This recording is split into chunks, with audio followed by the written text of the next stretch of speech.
Hello and welcome back. In this lesson, you're going to learn about the gerund in English. And the gerund is the ing form of a verb used as a noun. For example, words like swimming, reading, studying, cooking, traveling. Now this is important to start with. The gerund looks exactly the same as the present participle. Both of them use the verb plus the ing form on the end, okay? For example, swimming, reading, working, studying, okay? But they do different jobs, okay? The gerund works like a noun, okay? And the present participle, well, that works as part of a verb tense or sometimes as an adjective, okay? And we can look at the difference. This is a gerund, okay? Swimming is fun, okay? In this sentence, swimming is the subject. The sentence is about the activity of swimming. So here, swimming is a noun, okay? Now look at this sentence. I am swimming. Here, swimming is not a noun. It's part of the present continuous tense. Am swimming, okay? So here, swimming is a present participle, okay? The form is the same, but the job is different, okay? We can try another example. Reading is useful. Here, reading is a gerund because it is the subject of the sentence, okay? But if I said, I am reading, here, reading is a present participle because it's part of the verb phrase am reading, okay? Just remember, reading is useful, gerund. I am reading, present participle, okay? So we'll focus a little deeper on gerunds now. It names basically an activity. For example, you could say cooking is relaxing. Studying English takes time, okay? Traveling can be expensive. Walking is good exercise. In each sentence, the ing word is the subject. The sentence is about that activity. Now, how do we form a gerund? Well, it's very easy. For most verbs, we just simply add the ing, okay? Work becomes working, study becomes studying, read becomes reading, eat becomes eating, walk becomes walking, speak becomes speaking, okay? We can say working is difficult, studying is important, reading helps you learn, speaking English takes practice, okay? Now, just like with the present participle, we have a few spelling rules. If the verb ends in E, we usually remove the E and then add the ing, okay? For example, a word like make, M-A-K-E, becomes making, no E. Write becomes writing with no E, okay?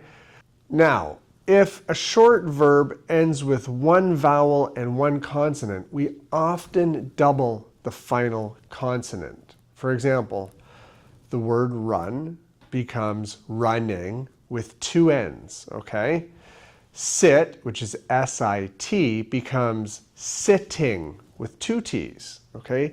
Swim becomes swimming with two M's, and stop becomes stopping, okay, with two P's, okay? Now let's look at the main ways that we use gerunds, okay? First of all, a gerund can be the subject of a sentence. We know that. Reading is useful. Driving can be stressful. Learning English takes time. Traveling is exciting. In all of these examples, the gerund comes at the beginning of the sentence, okay? The sentence is about that activity. Secondly, a gerund can be the object of a verb, okay? For example, you could say, I enjoy reading. She likes cooking. They love traveling. He hates waiting. We finished eating. Here, the gerund comes after the main verb, okay? Some verbs are commonly followed by gerunds. For example, words like enjoy, avoid, finish, keep, mind, suggest, okay? And if you wanted to practice it, you could say, I enjoy reading. She avoids driving at night. Do you mind waiting? They finished working. We practice speaking English, okay? Third, we use gerunds after prepositions. And prepositions are words like in, at, for, about, after, before, without, okay? After a proposition, just use the ing form, okay? I am interested in learning English. She is good at cooking. They talked about moving.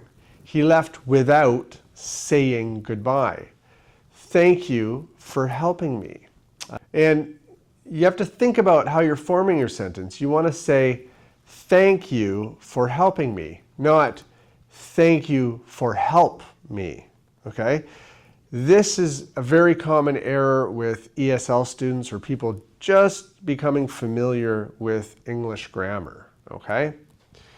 And if we're going to compare the gerund and the present participle again, we want to focus on the fact that the gerund works like a noun, okay? Swimming is fun. I enjoy swimming.